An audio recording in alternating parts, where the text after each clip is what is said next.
Hello everyone, welcome to our channel Education Hotspot. So this is the next video with regard to mains ethics series.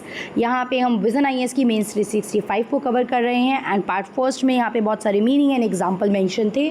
1.8 तक हम इसको cover कर चुके हैं। ये जो हमारा टॉपिक है that is 1.9 which is impartiality and non पार्टीशनशिप। ये क्या होता है मीनिंग समझ लो। देखो कोई बहुत डिफ़िकल्ट मीनिंग तो है नहीं कि समझ नहीं आएगा, तो फटाफट से मीनिंग समझते हैं, फिर हम लोग इसके एग्जाम्पल जो यहाँ पे लिखे हैं, देखिए हम इसी को बेस मान के चल रहे हैं, तो जो चीज़ें यहाँ पे मेंशन है मैं उसी के सीक्वेंस में आपको चीज़ें पढ़ा रही हूँ। अभी आई एम नॉट फॉलोइंग कि ये बुक में ये लिखा है, उस बुक में ये लिखा है, ये चीज़ ये होती है।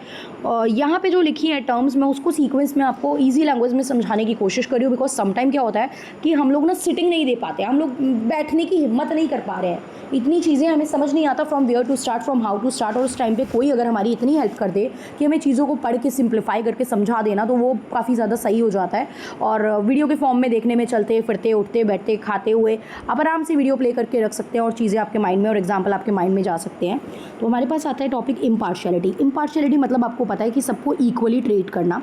आप किसी के साथ फेवरेटिज्म नहीं करोगे, आप फेयर रहोगे, आप ऑब्जेक्टिवली डिसीजन लोगे, मतलब कि चीज़ों के कारण पे जाओगे, इम्पैक्ट पे जाओगे, कॉज एंड इफेक्ट, इन सब चीज़ों पे बात करोगे। बिना फेवरेटिज्म के बिना पर्सनल बायस के आप क्या करोगे, डिसीजन लोगे। बिना पर्सनल बायस, अभी बताया था प्रीवियस वीडियो में आपको ये सारी चीज़ें, बिना प्रिजुडिस के आप क्या लोगे, डिसीजन लोगे। क्लियर। जैसे एक टीचर जो है वो सारे स्टूडेंट को सेम ही क्राइटेरिया से जो है इवैल्यूएट करता है। मेरी किसी स्टूडेंट से पर्सनल कोई जान पहचान है, मैं किसी को जानती हूँ, कोई मेरा रिलेटिव है, वो चीज़ मैटर नहीं करती। I will treat everyone equal, मैं उसे किसी भी तरीके से उस चीज़ का बेनिफिट नहीं दूंगी।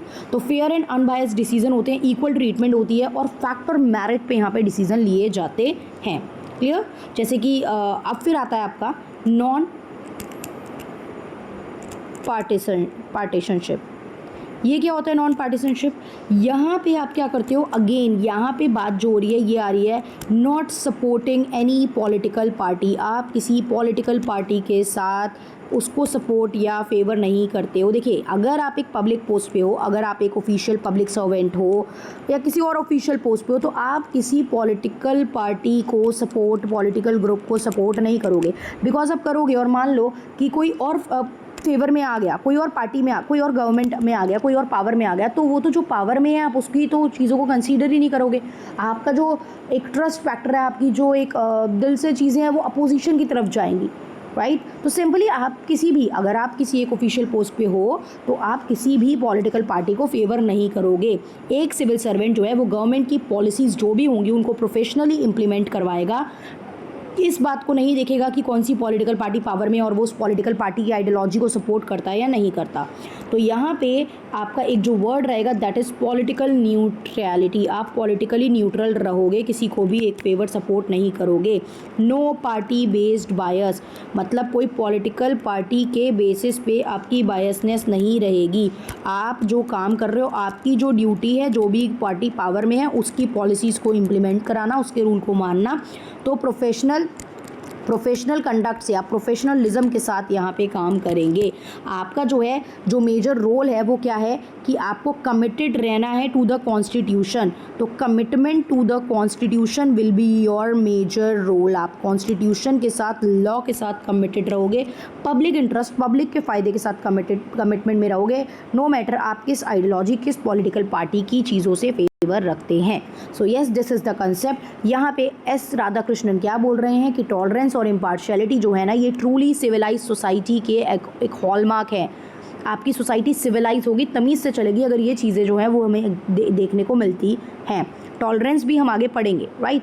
इम्पार्शियलिटी का मतलब होता है नॉट सपोर्टिंग एनी इंडिविजुअल और ग्रुप ओवर अदर। अभी बताया, किसी की साइड आप नहीं ले रहे हो, ऑब्जेक्टिवली चीज़ों पे काम कर रहे हो, कोई बायसनेस, कोई प्रेजुडाइज नहीं लेके चल रहे हो।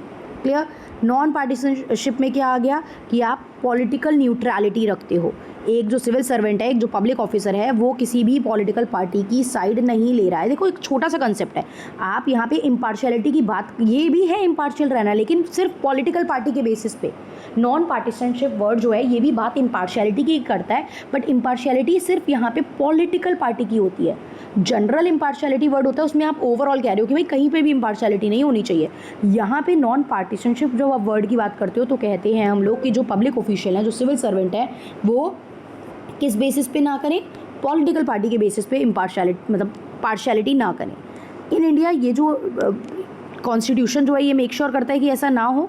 Central civil services conduct rules भी जो आए थे उसमें भी ये चीज़ मेंशन है 1964 के थ्रू कि ऐसा ना हो कि कोई सिविल सर्वेंट किसी पॉलिटिकल पार्टी के साथ ज़्यादा फेवरिज्म रखता हो, उस बेसिस पे उसके काम में इम्पैक्ट आ रहा हो।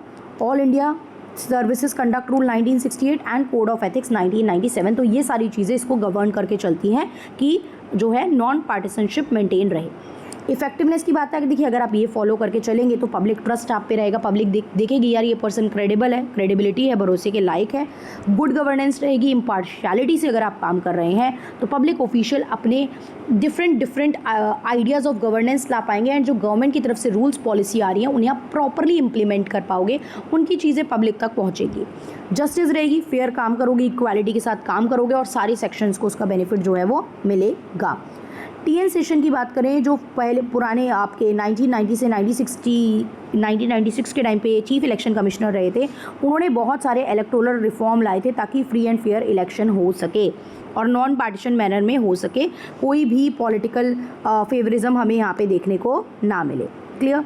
फिर यहाँ पे एक और नाम है, आप देख रहे हैं नंदन नीलकानी का, जो चेयरमैन रहे हैं unique identification authority of India, जो कि अलग अलग गवर्नमेंट के साथ काम करती है regardless of the ruling party, worked with different government, मतलब अलग अलग गवर्नमेंट, बार बार पार्टी बदली है तो इन्होंने हर गवर्नमेंट के साथ काम करा है। तो यहाँ पे ये जो है आप यहाँ पे पार्टीज़ के बेसिस पे अपनी चीज़ें, अपना प्रोसेस, अपना कॉन्सेप्ट जो है वो चेंज नहीं कर रहे हो, तो ये इनकी नॉन पार्टीशन अप्रोच जो है वो शो करती है। डन। फिर जो आता है वर्ड टॉलरेंस। देखिए टॉलरेंस आप लोग डेली बेसिस पे पढ़ाई करते हैं तो टॉलरेंस रख के चलते हैं। आप अपने रिलेशनशिप में अपने पार्टनर के साथ टॉलरेंट रखते हैं, नहीं रखोगे तो रिलेशनशिप बिगड़ जाएगा। एंड एक सिविल सर्वेंट है तो सिविल सर्वेंट को सोसाइटी एट अ लार्ज से डील करना है, उसमें बहुत सारे अलग अलग जाति, बहुत सारे अलग अलग धर्म, बहुत सारे अलग अलग टेम्परमेंट के लोग होते हैं, आपको सबसे डील करना है, तो उसको भी टॉलरेंट होके टॉलरेंस के साथ काम करना है। आप उस पोस्ट पे हो तो आप मान के चलो कि ये फीचर आप में होना चाहिए कि एक जैसे टीचर है, क्लास में मल्टीपल बच्चे होते हैं, आज की डेट में तो बल्कि टीचर के पास रोल भी नहीं है ज़्यादा, आज की डेट में तो अथॉरिटी ही, इतने रूल्स आ गए हैं कि स्टूडेंट ओवर पावर हो गए हैं, तो टीचर को भी टॉलरेंट होकर काम करना पड़ रहा है आज की डेट में। तो tolerance is a very important feature. तो क्या कहा है यहाँ पे महात्मा गांधी ने, if we want to cultivate a true spirit of democracy, अगर एक्चुअल में डेमोक्रेसी लानी है ना तो हम इंटॉलरेंट नहीं हो सकते भाई। अगर इंटॉलरेंट हो जाओगे तो डेमोक्रेसी आएगी ही नहीं।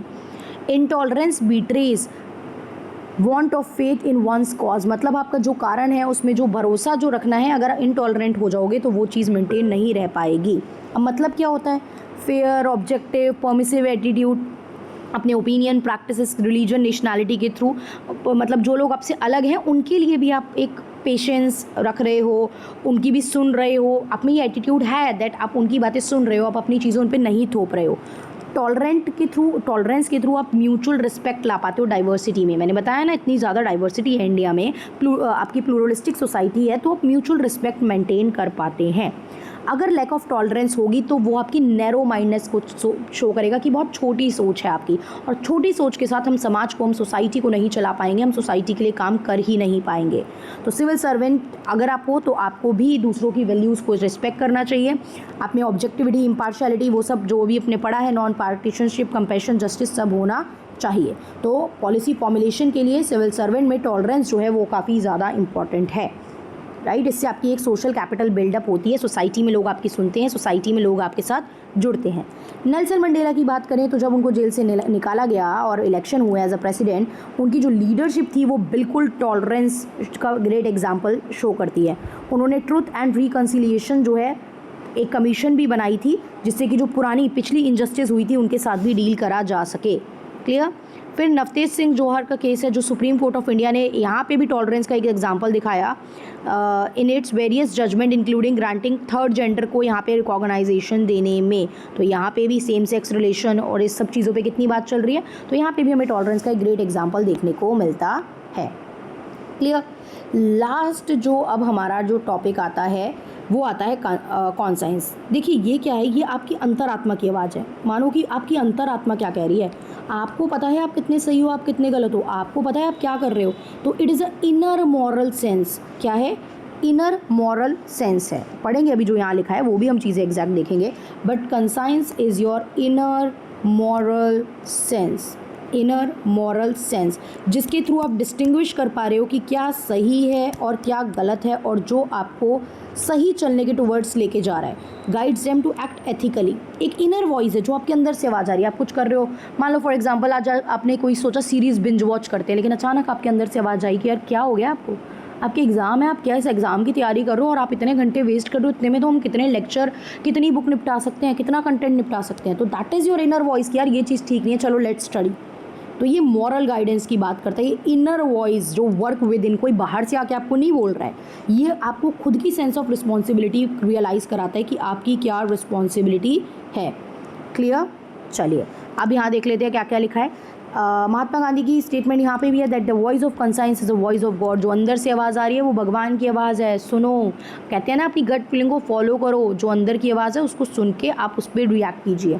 तो ये एक स्पेशल एबिलिटी है माइंड की जो एक पर्सन को हेल्प करती है कि वो जज कर सके कि उसके खुद के एक्शन कितने मॉरल हैं। मॉरल मतलब कितने सही हैं और कितने गलत हैं। ये हमारा इननेट है, मतलब अंदर से चीज़ें आ रही हैं कि आप अपनी एथिकल वैल्यूज़ एंड प्रिंसिपल पे स्टिक टू रह सकें, आप एथिकली चीज़ों को चल सकें। ये well formed and well informed होती है, मतलब इनको चीज़ें पता है, ये आपको गाइड करने आई हैं कि आप अपने आप को बेटर जान सकें। देखिए अंतरात्मा को पता है, आप ऊपर कितना ही झुटलाएं, बट डीप इनसाइड हमें पता है यार कि हम कितना पढ़ सकते हैं, हम कितनी सिटिंग दे सकते हैं, हमारा माइंड कितना चल रहा है, हमारा कौन सा सब्जेक्ट अच्छा है, हमारा कौन सा सब्जेक्ट खराब है। ऊपर से आप किसी को कुछ भी बोलिए। तो ये दो चीज़ें बताता है, what a person believes is right and how a person decides what is right। मतलब आप जो मान रहे हो वो सही है और आप कैसे डिसाइड करोगे कि सही क्या है। ये क्या है? एक खाली दिमाग, एक एम्प्टी डब्बा है, खाली डब्बा है, जो जिसको आप मॉरल कंटेंट से बढ़ते हो। भाई ये जिसको बचपन से ही सिखाया गया कि थप्पड़ मारना गलत नहीं है, गोली मारना गलत नहीं है, ये चीज़ें गलत नहीं है, तो उसके माइंड में तो वही भरा है कि ये तो ओके होता है। लेकिन जिसको बताया गया कि बेटा झूठ बोलना गलत है, तभी कहते हैं ना मॉरल टीचिंग की क्लास होनी चाहिए, बचपन से सिखानी चाहिए चीज़ें, कि जिसको बताया गया झूठ बोलना गलत है, किसी के साथ गलत नहीं करना है, किसी और के पैसे आपको यूज़ नहीं करने हैं, चीटिंग कभी नहीं करनी है, तो उसका वो जो खाली डब्बा है वो उन्हीं प्रिंसिपल से भरता है। राइट जैसे वाइल सम हेल्थ जो प्रैक्टिशनर होते हैं वो आपके अबॉर्शन वगैरह इन सब चीज़ों पे ऑब्जेक्शन उठाते हैं और कुछ जो हैं वो परफॉर्म कर देते हैं, तो दैट उस पर्सन की माइंड में मॉरालिटी की क्या डेफिनेशन है, उसको क्या सही गलत लग रहा है, ये उस पर डिपेंड होता है। अगर क्राइसिस है कंसाइंस का, अगर इनर डिलेमा है, इनर कॉन्फ्लिक्ट है आपकी वॉइस ऑफ कंसाइंस और एक्सटर्नल मोटिवेशन में, तो उससे आपके जो डिसीजन है ना वो थोड़े कॉन्ट्रारी आते हैं। अब बाहर से चीज़ें कुछ और है, बाहर का प्रेशर कुछ और कह रहा है और मेरी आवाज़ कुछ और कह रही है, लेकिन फिर भी आपको कई बार प्रेशर में कुछ ऐसे डिसीजन लेने पड़ जाते हैं। आप किसी ऑर्गेनाइजेशन में हो, अगर आपको उससे जुड़ के रहना है तो आपको ऐसे डिसीजन लेने पड़ेंगे जो ऑर्गेनाइजेशन प्रेशर बना रही है लेने के लिए, चाहे आप अंदर कितना भी सोच रहे हो, और या फिर आपको उतना स्ट्रॉन्ग इनफ बनना पड़ेगा कि आप उस ऑर्गेनाइजेशन को छोड़ दो। बट यूजुअली लाइफ में सर्वाइव करना है तो हर बार ये चीज़ें हमारे लिए ओके नहीं हो पाती हैं। चलिए आगे देखते हैं। फैली नेरीमैन जो एक एडिशनल सॉलिसिटर जनरल रहे इंडिया के 1975 इमरजेंसी के टाइम पे, उन्होंने अपनी कंसाइंस को सुना और refuse to defend the constitutional right. Emergency के टाइम पे वॉयलेट हो जाएंगे, लेकिन उन्होंने क्या करा, इसको रिफ्यूज़ करा कि नहीं हम सस्पेंड नहीं करेंगे कॉन्स्टिट्यूशनल राइट इमरजेंसी के टाइम पे। उन्होंने स्टैंड लिया, अपनी इंटीग्रिटी मेंटेन करी और अपनी पोस्ट से रिज़ाइन कर दिया। भाई अब ऑर्डर ऊपर से है तो वो तो आप नहीं रोक पाओगे, ऑर्डर तो इम्प्लीमेंट हो ही जाएगा, लेकिन उन्होंने अपनी पोस्ट से क्या करा, रिज़ाइन कर दिया कि मैं ये काम नहीं कर सकता। मार्टिन लूथर किंग, उन्होंने भी क्राइसिस ऑफ कंसाइंस के बारे में बताया, जैसे कि सिविल डिसोबीडियंस किस तरीके से का एग्जाम्पल यहाँ पे इन्होंने मेंशन करा। He argued that a person has a moral responsibility to disobey unjust law. अगर कोई गलत लॉ है तो आपकी ये रिस्पॉन्सिबिलिटी है कि आप उसके खिलाफ आवाज़ उठाएं, आप बोले कि ये चीज़ गलत है। Asserting that once conscience must actively resist, आपकी जो अंतरात्मा है वो तुरंत रेजिस्ट करे, रिएक्ट करे इस चीज़ को जो गलत हो रहा है। रेसिज्म गलत है तो आपके अंदर से आवाज़ आनी चाहिए ना, चाहे आप रेसिज्म का शिकार हो नहीं हो, बट आपके अंदर से आवाज़ आ जानी चाहिए कि यार racism is wrong. Right, injustice anywhere is a threat to justice everywhere. अगर कहीं पे भी किसी भी जगह इनजस्टिस हो रही है, आप सोच रहे हो मेरे साथ थोड़ी हो रही है, उसके साथ हो रही है, तो नहीं, अगर कहीं पे भी इनजस्टिस हो रही है तो वो जहाँ जहाँ जस्टिस हो रही है सबके लिए खतरा है। आज उसके साथ है, कल वो चीज़ आपके साथ भी हो सकती है। क्लियर? तो ये हमने कंसाइंस की आवाज़ सुनी है। कंसाइंस मतलब कंसाइंस पढ़ लिया, मन की बात यहाँ पे थी कि आपके मन से जो आवाज़ आ रही है उसकी बात है। फिर अगला जो टॉपिक है वो उसमें आता है मॉरल इंटीग्रिटी का, that is ethics in governance and administration, कि जब आप शासन चलाते हो तो उसमें एथिक्स किस तरीके से, एडमिनिस्ट्रेशन के टाइम पे किस तरीके से एथिक्स आ सकती है। डिटेल में पढ़ना है क्योंकि मेंस है, मीनिंग भी याद होना चाहिए, पॉइंटर्स भी याद होने चाहिए, चीज़ों को एक्सप्लेन करना है, तो किसी चीज़ का क्या इम्पैक्ट पड़ा, क्या फ़ायदे हैं, क्या नुकसान है, ये सारी चीज़ें हमें इसमें लिख के चलनी होती है। तो नेक्स्ट क्लास से हम एक एक टॉपिक इसका यहाँ पे एक एक टॉपिक एक एक वीडियो में करेंगे। ये जो लिखा है वो पूरा पढ़ेंगे ही पढ़ेंगे, उससे रिलेटेड कुछ एक्स्ट्रा इन्फॉर्मेशन जो जाननी ज़रूरी होगी आई विल ट्राई कि मैं वो भी आपको बता के चलूँ।